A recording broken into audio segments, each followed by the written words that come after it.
Yes. Okay. Always. So we saw what is a conjunction. It is very easy just to remember. Polaris is the point of reference. When two planets align with Polaris, two or more planets, normally it's two, or a planet and a star is a conjunction. And the retrograde motion is the optical illusion only perceptible from the Earth, that a planet is like going backwards and making like a loop before continuing, making a loop and then continues. So we're gonna see this here and go through all the 7 conjunctions and to see which ones were retrograde motion. But this for me is fascinating because it's the king planet, Jupiter, in conjunction with the king star, Regulus, on the king constellation, which is Leo. And right here is giving fulfillment to the scepter that shall not be eclipsed until he to whom it belongs arise. And it's talking about that under the feet, Regulus is on the feet of the lion. So right here, Jupiter was above and Regulus was being covered by the moon. That was given fulfillment of this. And if this was not enough, if this were not enough, this happened 2 times. In the second conjunction of Jupiter with Regulus and in the third one.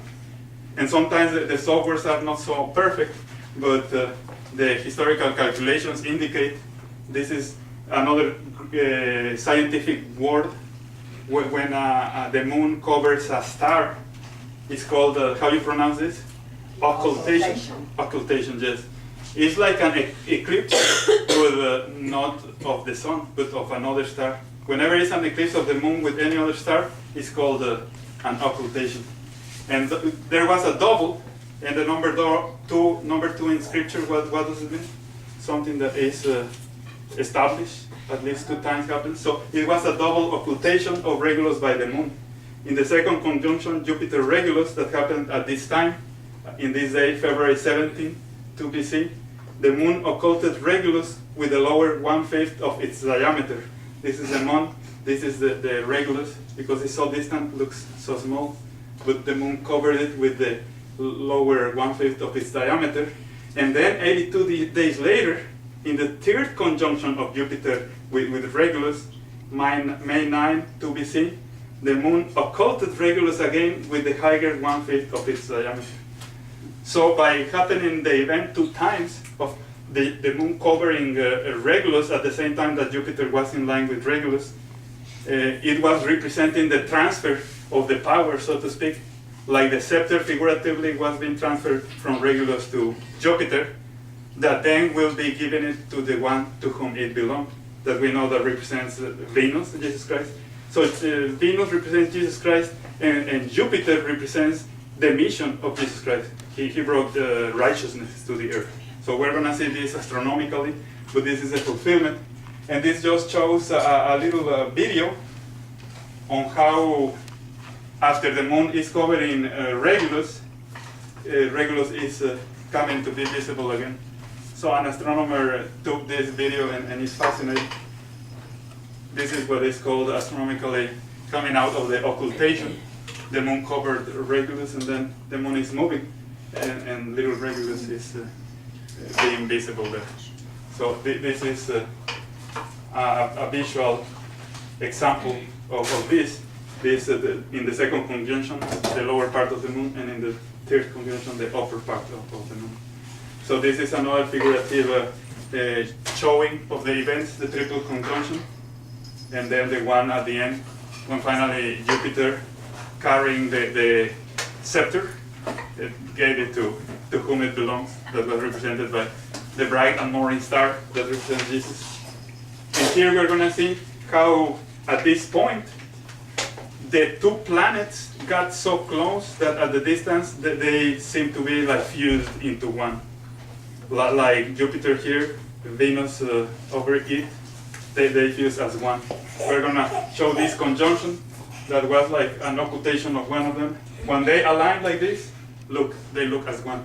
But in reality, they are aligned. And if this is Jupiter, Venus is reaching it, and right there, is receiving the scepter. Jupiter said, okay, I took it from Regulus, from Leo, here you have it, run your race.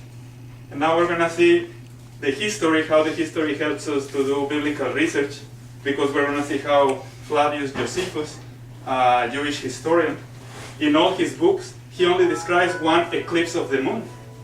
And it's interesting that he described it only before the death of Herod. So because of that, he helped us to pinpoint the timing when King Herod died. And the eclipse that Josephus is talking happened in January 10th, 1 BC.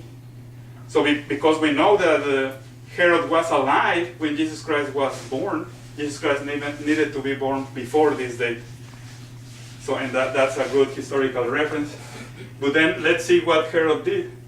Then Herod, when he saw that he was mocked of the wise men, and we know that God gave revelation to Gentiles, to the wise men, to the Magi. God told them, don't go back to Herod. And they went to another route. And then God raised up Joseph in the night and told him to take the mother and the child. And just at the same moment that they were leaving, the killers were arriving to kill the boys of that little town of Bethlehem. And this, of course, you don't read this in the official records of Herod, but you read this by a man that inspired by God. Matthew, we know that was the tax collector, and he was inspired by God, almost as if he was seeing when Herod was making the plan to kill those child. So we read that in the Bible.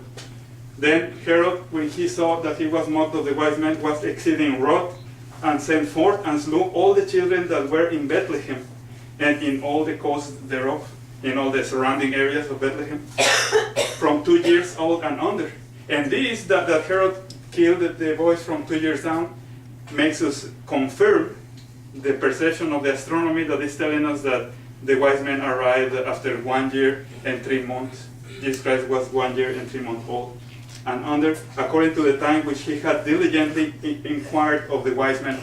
So he asked the wise men, since which month you started doing the registry of the astronomical events, and they explained him.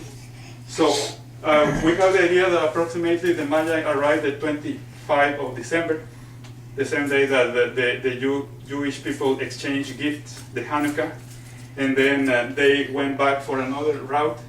And at about this day, one of these days is when Joseph and Mary leave Bethlehem, and this is the time where Herod kills the innocent boys from 2 years down. And remember, this is a monster that was not even a Jewish man. He was from Edomite, and he wanted to destroy Jesus. So he was influenced completely by the adversary. And he not only did that, but at this time, he decided to put an idol at the entrance of the temple of Jerusalem. He put like a golden eagle, and then a couple of rabbis decided to destroy that idol with the help of other of their followers, the young men. But Herod, precisely this day, decided to burn the 2 rabbis alive. So not only kill the innocent, but 2 of the leaders of the Jewish that were destroying the idol that he had put at the entrance, at the east entrance of the temple. And there was a lunar eclipse that night, and Herod sickened right after. From right there, his health went down, down, down, down, down, down. So we have here the last astronomical event, when Jupiter and Mars got in line, and Mercury and Venus were together. We're going to see that. And then when the Magi arrived after all these events. So this is approximately what took them to arrive to this place. That's why we suppose that they arrived from far from maybe Babylon or the areas of Media and Persia. And this is the time when Joseph, Mary, and Jesus flee to Egypt. So they escaped the slaughter of Herod. And we're not going to go into all the historical details, but Josephus is very good because he gives us the chronological details that fit after the lunar eclipse and the day that Herod died, and after the day that Herod died, and one of his sons also continued the slaughter because the people of the Jews were very mad that his father had killed their 2 wisest men, the rabbis, and they were inside the temple when the son of Herod himself decides to kill 3,000 of the males of the Jews. So after this, it was a big war. But when you study the history of Josephus, you see that the events that he describes fit perfectly between this time. And that's what confirms that the eclipse that was happening before the death of Herod was the one of 10 the day 10 of January of the year 1 BC. So, and this is again the timing before the Passover. He did a big ceremony to bury his father, because his father Herod himself had prepared how the ceremony of his burial will be prepared, and Josephus describes it in all detail. We're not going to that detail, but that only shows how the history fits perfectly. All the history that is found fits perfectly with this chronology. So now we can explain with confidence that Jesus Christ was born at about 7 p.m. in the year 3 BC, the 11th of September. So now, to conclude, we're going to see the events that are happening, the 7 conjunctions that happen, and this is the conclusion. The first one is Jupiter with Mercury. The second, Jupiter with Venus. The third, Jupiter with Regulus. 3, 4, and 5 is something that is complete, 3 times. And then Jupiter and Venus before and after. Figuratively, it's like the justice of God is saying to Venus, wait for me, I'm going to pick up the scepter and give it to you. That is what happened here, when the moon is covered in Regulus here and here. And then he meets him. And this is, he meets, Jupiter meets Venus. Venus represents Jesus, Jupiter his mission. He brought righteousness to the earth. And is when he receives the scepter. The scepter, because this is when they got so close that they looked as one. Right here. This. And the last one, Jupiter with Mars. And here included the planets Mercury and Venus. Which is the planet that we don't see in all of these events? The planet of Saturn. So we're going to now enumerate the conjunctions and show in a static motion and then in a dynamic way. So this is the first one, Mercury and Jupiter, and when it happened, this is Venus and Jupiter. You see that they were visible separately, but in conjunction, pointing to Polaris, the North Star. This is Jupiter and Regulus the first time. Jupiter and Regulus the second time with the moon here. Jupiter and Regulus the third time, and this software was a little behind, but if you move it, it's just a question of minutes for the moon to move to this position, and this we're still in line. So this was the second time that the moon occulted Regulus, while Jupiter was in conjunction still. This is the one, and you look how close they are. They look as one, Jupiter and Venus. And then the last one, Jupiter and Mars, in line with Polaris. And Mercury is very close to them, the one that started it all. Gabriel, remember? And Venus, right there in line. And you don't see Mars in any of these events. So sorry about this presentation. This is just an allegory. This is just like a figure, a visual figure, that shows how the heathen changed the names that we know that represent angels. Well, we know 2 months ago we saw that the Word of God says that every angel is represented by a star. And even your names are written in heaven, which means that each one of you have a star with your name from God. Mercury, as the messenger, Gabriel, this is like how the Romans call it. Cody brought a good point the last Bible research time, that in the Greeks is called Hermes. So the two mythologists gave him a different name, but it's the same idea of a messenger, you can see. And the warrior, Michael, Mars, Jupiter, the righteousness, and Venus, Christ, the prototype of human beauty.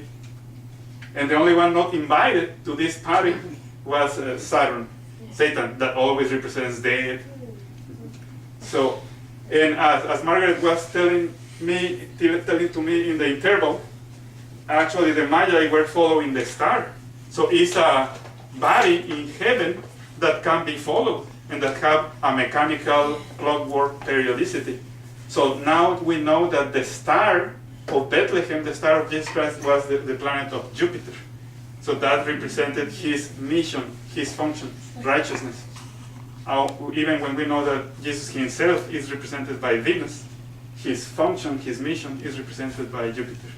And here we can see what happened with the arrival of the Magi in December 25 to BC. When they had heard the king, King Herod, they departed, and lo, the star. And you remember that we saw 2 months ago that to every celestial body, the Jewish people and the Middle Eastern people call them stars. They call the stars also to the planets. They were the moving stars, and the rest were the fixed stars.